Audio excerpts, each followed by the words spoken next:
राधे राधे बहनों, कैसे हो आप सब। आई होप आप सब अच्छे होंगे। बहुत बहुत स्वागत है आप सभी का। और आज की इस वीडियो में बहनों दो जानकारी दूंगी। एक तो 13 मई को हमें अपने आंगनवाड़ी केंद्रों पर अपने नन्हे नन्हे प्यारे प्यारे बच्चों को कौन कौन सी गतिविधियां करानी है और दैनिक पंजिका में वो किस तरीके से लिखनी है, इसके बारे में। और दूसरा, चावल किस तरीके से बटेंगे, एक आदेश निकला है उसके बारे में। और यही दो जानकारी हैं। तो बहनों चलिए जान लेते हैं सबसे पहले हमारी जो गतिविधियाँ हैं उनके बारे में। तो सबसे पहले हमारा 8 से 8:30 बजे जो पहला पीरियड होता है उसमें हमें स्वागत, प्रार्थना, स्वच्छता जांच, कैलेंडर, नियम पढ़ना, यही सारी गतिविधियां लिखनी है और यही हमें करानी है। और इसमें जो है चर्चा होगी पेड़ पौधे का महत्व, तो यही आपको लिखना है और यही आपको कराना है। चर्चा पेड़ पौधे का महत्व के बारे में चर्चा बच्चों से करनी है। उसके बाद दूसरा पीरियड आ जाता है, उसमें हमें 3 से 5 वर्ष मिलान करना चित्रों से। 7-8 फूल के चित्र ले लेने हैं, उससे बच्चों को मिलान आपको कराना है। 5 से 6 वर्ष स्वतंत्र खेल।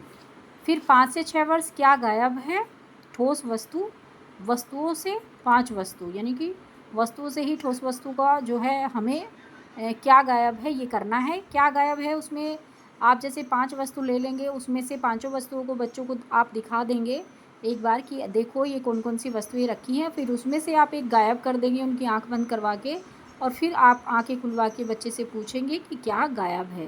तो इस तरीके से ये गतिविधि आपको करानी है 5 से 6 वर्ष के बच्चों को, और 3 से 5 वर्ष के बच्चों को स्वतंत्र खेल। तो ये हमारा दूसरा पीरियड होता है बहनों, और ये होता है 8:30 से लेकर 9:30 बजे तक। 1 घंटे का होता है, जिसे मैं आधे मतलब 30-30 मिनट के मतलब बाँटे रखती हूँ। उसमें मैं आधे घंटे पहले 3 से 5 वर्ष और 5 से 6 वर्ष के बच्चों को गतिविधि कराती हूँ, और फिर आधे घंटे में 5 से 6 वर्ष और 3 से 5 वर्ष के बच्चों को गतिविधि कराते हैं। तो ये हमारा दूसरा पीरियड है। फिर हमारा तीसरा पीरियड आता है बहनों, वो आता है 9:30 से 10 बजे तक का, जिसमें हमें बच्चों को खाना भी खिलाना होता है और एक्टिविटी भी करानी होती है। बीच में आप HCM इसमें डाल लीजिए, और इसमें आपको जो है सभी बच्चों को एक साथ करके गेंद का खेल कराना है। गेंद का खेल कैसे कराना है, पैर के बीच से पास करना। सारे बच्चों को आप लाइन में खड़ा कर लीजिए, और नीचे पैर थोड़ा चौड़े करवा के नीचे पैर के बीच से बच्चे अपने बॉल अपने पीछे के बच्चे को पास कराएंगे। तो इस तरीके से ये खेल कराना है, यही आपको दैनिक पंजिका में लिखना है।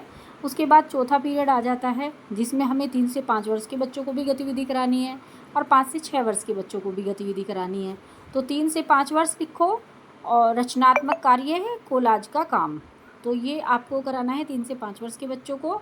कोई भी आकृति आप कुछ भी बना करके आप दे दीजिए बच्चों को एक पेपर पे, और फिर आप छोटे छोटे टुकड़े कागज़ के उनको करके दे दीजिए। फिर बच्चे जो है वो कागज़ के टुकड़े उन आकृतियों में चिपकाएंगे। तो इस तरीके से ये काम करना है। उसके बाद 5 से 6 वर्ष के बच्चों को हिंदी ध्वनि के प्रतीक को पहचानना, यानी कि इसमें जो ध्वनि के प्रतीक को पहचानने का आपको कराना है 5 से 6 वर्ष के बच्चों को। इसी पीरियड में वो जो ध्वनि के प्रतीक की पहचान के लिए क, में, से, च, ये 4 अक्षर दिए हुए हैं, इन्हीं में ही आपको ध्वनि के प्रतीक को पहचानना है। अब आपका लास्ट पीरियड आ जाता है, उसमें आप कहानी की किताब हमें जो मिली हुई है, बाजार की सैर जो कहानी की किताब है, उसमें से बच्चों को वो कहानी आपको सुनानी है।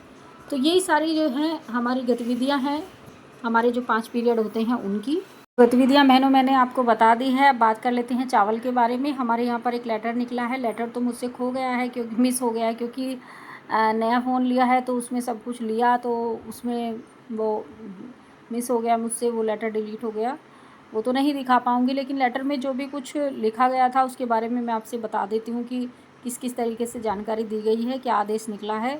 उसमें यही बताया गया है कि चावल अब जिस तरीके से बांटने हैं, जो हम अपने राशन के साथ बांटते हैं राशन डीलर के यहाँ से, तो हमें जो है वहीं पे जाके वो चावल बंटवाने हैं, और हमें वहीं पे अपना रजिस्टर में भी नाम उतारने हैं, सबके अंगूठे लगवाने हैं, और पर्चियाँ भी बनानी हैं, सबको पर्चियाँ देनी हैं। उसमें अभिभावक का नाम, बच्चे का नाम, इस तरीके से राशन के बारे में भी सब कुछ लिख के वो पर्चियाँ देनी हैं। और एक सूची भी बनानी है सारे लाभार्थियों की, जिसको सत्यापन करवा के मतलब प्रधान जी से साइन वगैरह करा के राशन डीलर के यहाँ जमा भी करनी है। तो इस तरीके से ये लेटर निकला है चावल के बारे में कि चावल बांटने से पहले हमें ये सारे काम करने हैं, और तब हम चावल बांटेंगे, और चावल जब आ जाए तो 7 दिनों के अंदर वो चावल वितरण भी करना है। तो इस तरीके से ये करना है, यही आदेश में हमारे यहाँ पर आया था।